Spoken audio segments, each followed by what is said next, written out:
ہم بات کرتے ہیں انشاءاللہ کہ گناہوں کے جو ہے وہ اثرات کیا ہیں انسان کی زندگی میں، اور کیوں انہیں چھوڑنا چاہیے اور کیوں ہمیں موٹیویٹڈ رہنا چاہیے انشاءاللہ کہ گناہوں سے بندہ دور رہے۔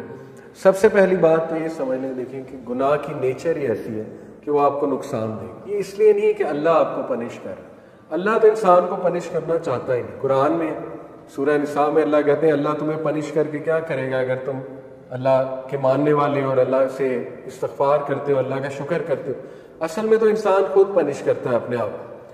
تو جس طرح ایک ریڈیو ایکٹیو مٹیریل نقصان دہ ہے، اس کے قریب آپ جائیں گے آپ کو کینسر ہو جائے گا گاما ریز کی وجہ سے، اسی طرح گناہ آپ اس کے قریب جائیں گے ہو ہی نہیں سکتا آپ کو نقصان نہ ہو، نقصان آئے گا ہی آئے گا، تو وہ ہم خود اپنا نقصان کر رہے ہیں، ٹھیک ہے۔ تو اس کے اثرات کیا ہیں، some of the consequences of sin۔ ابن القیم کی کتاب سے اخذ شدہ ہے یہ consequences، 9-10 consequences بتائیں۔ یہ اس لیے ہے کیونکہ نفسیاتی طور پہ ہمیں جب ایک چیز کے اثرات پتہ لگ جائے consequences، تو موٹیویشن آ جاتی ہے اس سے بچنے کی، اس لیے بتا رہا ہوں، ٹھیک ہے۔ پہلی چیز ہے جی کہ نالج سے ڈپرائیو ہو جانا، جتنا بھی آپ کو علم تھا جو بھی تھا اس سے ڈپرائیو ہو جاتا ہے انسان، کیونکہ نالج لائٹ ہے، نور ہے۔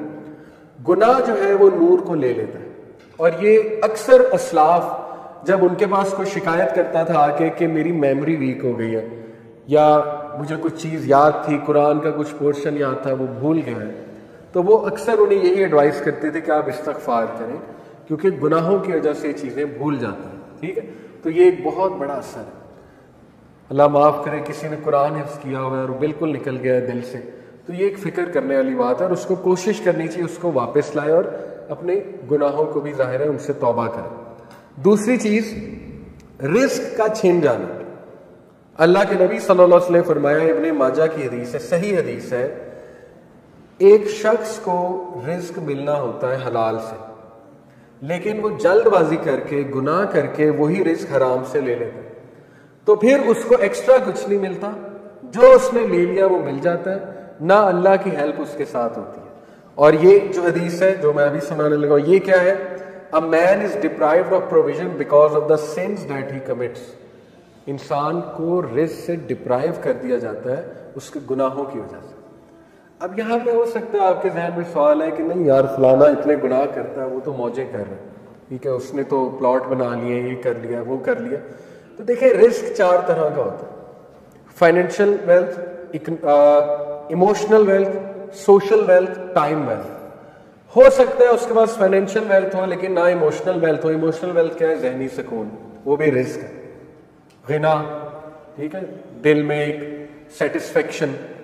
اسی طرح ایموشنل ویلتھ میں ہے جذبات پہ کنٹرول، اینگر مینجمنٹ اچھی، اخلاق اچھا، یہ ایموشنل ویلتھ ہے۔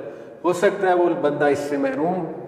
آپ نے کئی لوگ دیکھے کچھ بھی نہیں کھانے کو لیکن ذہنی سکون ہے اللہ کی طرف سے، اولاد دی ہے اللہ نے، اولاد پال بھی رہی ہے ماشاءاللہ، اور نیک اولاد ہے، ٹھیک ہے، سب کچھ ہے، تو کیا یہ رزق نہیں ہے؟ بالکل ہے۔ سوشل ویلتھ اسی کو کہتے ہیں کہ آپ کی اولاد اچھی ہے، آپ کی بیوی اچھی ہے، آپ کا جو ہے وہ گھر والے اچھے ہیں، آپ کے ساتھ لوئل لوگ جمع ہو گئے، تو وہ بھی رزق ہے۔ ٹائم ویلتھ، ٹائم میں برکت، آپ کے کام جلدی ہو جاتے ہیں، ٹھیک ہے، آپ کرتے ہی ہوئے ہیں جو اللہ سبحانہ و تعالیٰ کو پسند ہے، یہ ٹائم میں برکت۔ تو جب ہم گناہوں میں پڑتے ہیں تو یہ ہمارا رزق ڈپرائیو ہوتا ہے، ٹائم سے برکت اٹھ جاتی ہے، ٹینشنیں بڑھ جاتی ہیں، ٹھیک ہے، ٹائم مینجمنٹ ویک ہو جاتی ہے۔ نمبر 2 آپ دیکھیں نا گناہوں میں وقت کتنا ضائع ہوتا ہے۔ اللہ معاف کرے اگر ایک گناہ عادت بن چکی ہے، 4 گھنٹے 3 گھنٹے لوگ اس میں پڑے رہتے ہیں، ٹھیک ہے، اور وہ ضائع ہو رہا ہے وقت۔ سوچیں کتنا وقت ہم جوانی کا ضائع کر دیتے ہیں، ٹھیک ہے، ان چیزوں میں، اللہ معاف کرے۔ تو اس سے نکلنا ہے، اپنے آپ کو موٹیویٹ کرنا ہے۔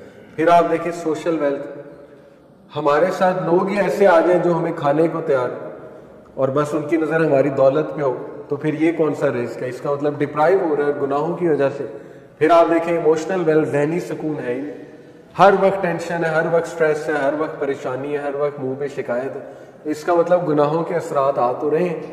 تو اس لیے گناہوں کے اثرات رزق کی تنگی سے آتے ہیں، ٹھیک ہے۔ رزق کبھی اللہ بڑھا کے دیتا ہے، کبھی گھٹا کے دیتا ہے، اوور آل رزق تو لکھا ہوا ہے، لیکن یہ اللہ کی ڈسٹریبیوشن ہے۔ اللہ اپنے بندوں کو چیک کرنے کے لیے کبھی زیادہ دے دیتا ہے اس کوانٹٹی میں سے، کبھی کم کر دیتا ہے، جب وہ دوبارہ استغفار کرتے ہیں پھر بڑھا دیتا ہے، ٹھیک ہے۔ یہ اللہ بادشاہ ہے، اللہ جیسے چاہے کر سکتا ہے۔